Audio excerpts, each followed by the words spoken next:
Hello everyone, welcome to my channel. तो चलिए start करते हैं आज पावर सिस्टम के एमसीक्यूज़। तो पहला देखते हैं इसमें, which of the following is not the standard transmission voltage. इनमें से जो कौन से है वो स्टैंडर्ड ट्रांसमिशन वोल्टेज नहीं है। तो इसके ऑप्शन है 400 केवी, 66 केवी, 190 केवी एंड डी इज़ 750 केवी। तो ठीक है, आपने पावर सिस्टम पढ़ा ही होगा। तो ये जो है आंसर ऑप्शन सी इसका हो जाएगा।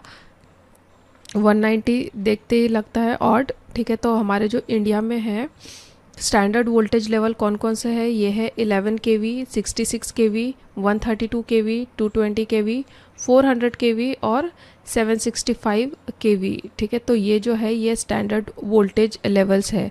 तो ये जो ऑड ऑड वन हो जाता है ये 190 केवी।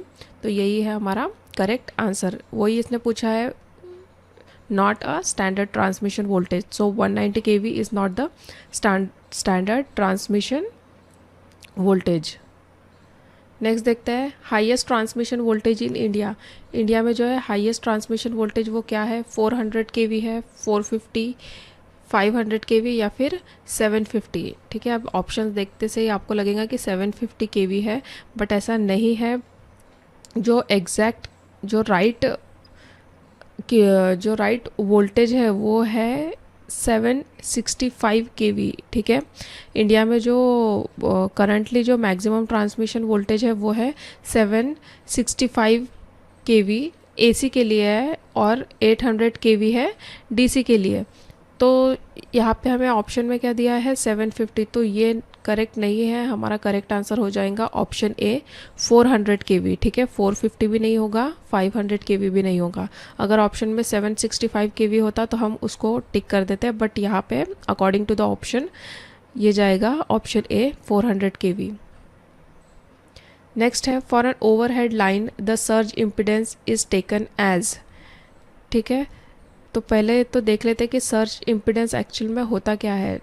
देखो, जब भी जो पावर लाइन होती है, मतलब कि ट्रांसमिशन लाइन में कोई भी जैसे फास्ट चेंजेस होता है, जैसे कि लाइटनिंग स्ट्राइक हो गई, फॉल्ट हो गया या फिर स्विचिंग हो गई, तो उस समय क्या होता है, एकदम हाई फ्रिक्वेंसी वेव जो है जिसको हम बोलते हैं सर्ज। ठीक है, सर्ज का मतलब ही होता है हाई फ्रिक्वेंसी वेव। तो ये जो है वो लाइन में ट्रैवल करती है, मतलब ओवरहेड लाइन में।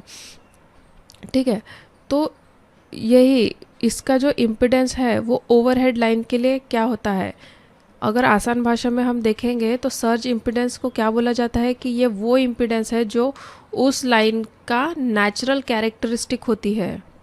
ठीक है, उस लाइन का जो है नेचुरल कैरेक्टरिस्टिक होती है, और ये डिफाइन करता है कि वो जो वेव है, मतलब कि जो हाई फ्रिक्वेंसी वेव है, कौन सी वेव, हाई फ्रिक्वेंसी वेव, जो कि फॉल्ट आने पर जनरेट होती है। हाई फ्रिक्वेंसी वेव कैसे ट्रैवल करेंगे, मतलब कि कितनी उसकी वोल्टेज होंगी, कितनी उसकी करंट होंगी, ये जो है वो जो सर्ज इम्पिडेंस जो कैरेक्टरिस्टिक है वो ये दिखाता है, ये वो डिसाइड करती है। ठीक है, तो ओवरहेड लाइन के लिए सर्ज इम्पिडेंस है वो कितना होगा, तो वो होगा 400 ओम्स। ठीक है, बाकी के भी हम देख लेते हैं, शॉर्ट ट्रांसमिशन लाइन के लिए क्या होगा और मीडियम ट्रांसमिशन लाइन के लिए क्या होगा। ठीक है, तो इसका भी मैंने एक चार्ट बनाया है। यहाँ पे लाइन टाइप दिया हुआ है, ओवरहेड है ये तीनों भी, लेकिन किसके लिए, शॉर्ट है, मीडियम है एंड लॉन्ग है। तो शॉर्ट लाइन के लिए रहेगा सर्ज इम्पिडेंस कितना, 300 टू 400 ओम। मीडियम के लिए रहेगा 350 टू 450 और लॉन्ग के लिए रहेगा 400 टू 500 ओम्स। सेम आ जाते हैं अंडरग्राउंड केबल के लिए। तो अंडरग्राउंड केबल में भी शॉर्ट केबल के लिए रहेगा 30 टू 50 ओम्स और लॉन्ग केबल के लिए रहेगा 40 टू 60 ओम। ये एडिशनल इन्फॉर्मेशन दी है मैंने यहाँ पे, जिस पर डायरेक्ट क्वेश्चन बन जाते हैं कि HVDC ओवरहेड लाइंस के लिए क्या रहेगा सर्ज इम्पिडेंस, ये रहेगा 200 टू 300 केवी। ये रहेगा कितना, 200 to 300 kV. Gas insulated transmission line के लिए कितना रहेगा, 50 टू 70 ओम। और कोएक्सियल केबल के लिए कितना रहेगा, ये रहेगा 40 टू 60 ओम। ठीक है, तो सबसे कम जो रहेगा वो किसके लिए रहेगा, कोएक्सियल केबल के लिए। कोएक्सियल केबल के लिए जो है सबसे कम सर्ज इम्पिडेंस रहेगा, दैट इज़ 40 to 60। अगर उससे ऊपर जाते हैं तो गैस इंसुलेटेड ट्रांसमिशन लाइन के लिए रहेगा, उससे भी ऊपर जाते हैं तो HVDC ओवरहेड लाइंस के लिए रहेगा। ठीक है, तो ये हो जाएगा ये एनी लेंथ के लिए। देखो मैंने कलर कैटेगराइज किया हुआ है यहाँ पे, तो इसमें से जो ये जो 3 है ये तो आपको पढ़ने ही पढ़ने हैं। ठीक है, शॉर्ट के लिए 300 to 400, मीडियम के लिए 350 to 450 और लॉन्ग के लिए 400 to 500 ओम्स। ठीक है, और अंडरग्राउंड के लिए जो है 2 डिजिट नंबर है, इतना याद रखना अंडरग्राउंड के लिए। ठीक है, तो ये रहेगा सर्ज इम्पिडेंस के बारे में। तो इसका आंसर कितना हो जाएगा, overhead lines surge impedance is taken as 400 ohm. Next question देखते हैं, the performance of the medium transmission line can be obtained by nominal T method, nominal pi method, A और बी और नन ऑफ दिस। ठीक है, तो medium transmission line, short transmission line and long transmission line, इसका हम एक देख लेते हैं। एक मैंने टेबल बनाया यहाँ पे। ठीक है, टाइप ऑफ ट्रांसमिशन लाइन है, लेंथ ऑफ लाइन है जिसमें वोल्टेज लेवल भी है और एनालिसिस मेथड भी है यहाँ पे।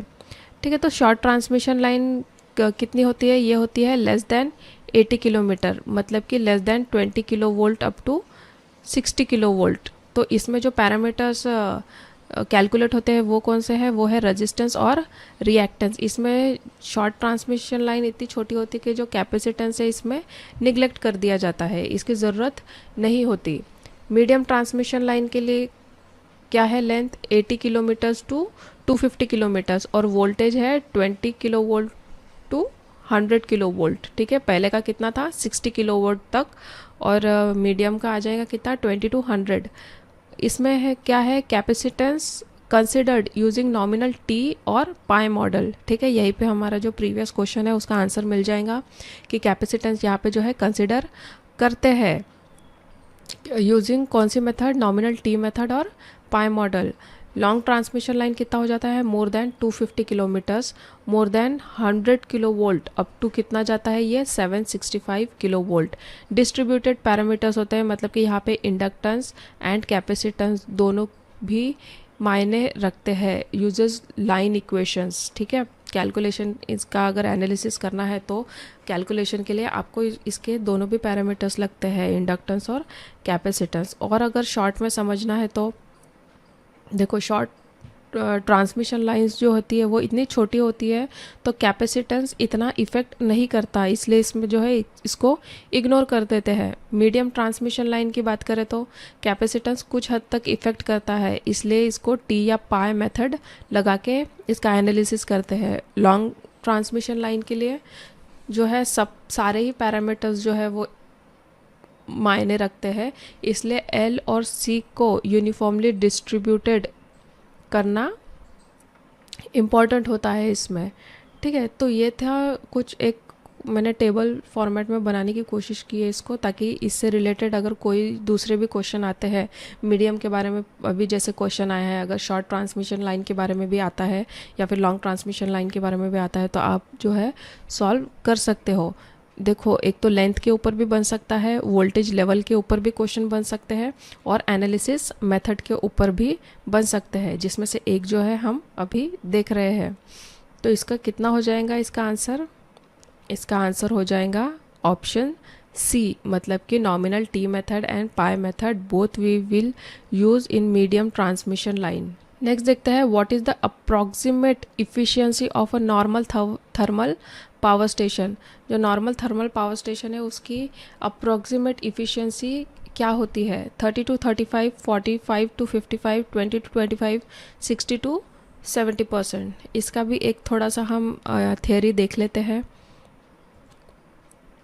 देखो, यहाँ पे मैंने कैटेगराइज किया है hydro power plant, thermal power plant, nuclear power plant और कंबाइन साइकिल प्लांट, मतलब कि जो दो चीज़ों को मिलाकर भी जो प्लांट बनते हैं वो सोलर पावर प्लांट का है और विंड पावर प्लांट का है, जिसमें से जो अभी देखा जाए तो सारे ही इम्पोर्टेंस है, क्वेश्चंस तो किसी पे भी बन जाएंगे। तो इसको कैटेगराइज किया है मैंने, और उसकी जो इफ़िशियंसी है उसको भी जो है एक प्रॉपर ऑर्डर में लिखने की कोशिश की है, ठीक है। हाइड्रो पावर प्लांट की इफ़िशेंसी जो होती है सबसे ज़्यादा होती है, कितनी होती है वो 85 to 90%। थर्मल पावर प्लांट की इफ़िशेंसी होती है 30 to 35%। न्यूक्लियर पावर प्लांट की भी इफ़िशेंसी होती है 30 to 35%, same as thermal, but जो फ्यूल है वो अलग होता है न्यूक्लियर में। कंबाइन साइकिल प्लांट की होती है 50 to 60%। सोलर पावर प्लांट की होती है 15 to 20% और विंड पावर प्लांट की होती है 25 to 45%। क्यों? क्योंकि ये डिपेंड करता है लोकेशन पे कि विंड की स्पीड कहाँ पे ज़्यादा है, कहाँ पे कम है। तो सबसे ज़्यादा जो इफ़िशेंसी होती है वो तो हमको पता चल गया कि हाइड्रो पावर प्लांट की होती है। उससे कम की अगर देखते हैं तो थर्मल एंड न्यूक्लियर आ जाता है, और सबसे कम अगर देखा जाए तो वो होता है विंड पावर प्लांट की, ठीक है। तो अब हम देखते हैं हम what is the approximate efficiency of a normal thermal power station, ठीक है। तो अभी हमने देखा थर्मल पावर स्टेशन की कितनी थी, ये थी 30 to 35। तो ये रहेगा हमारा करेक्ट आंसर।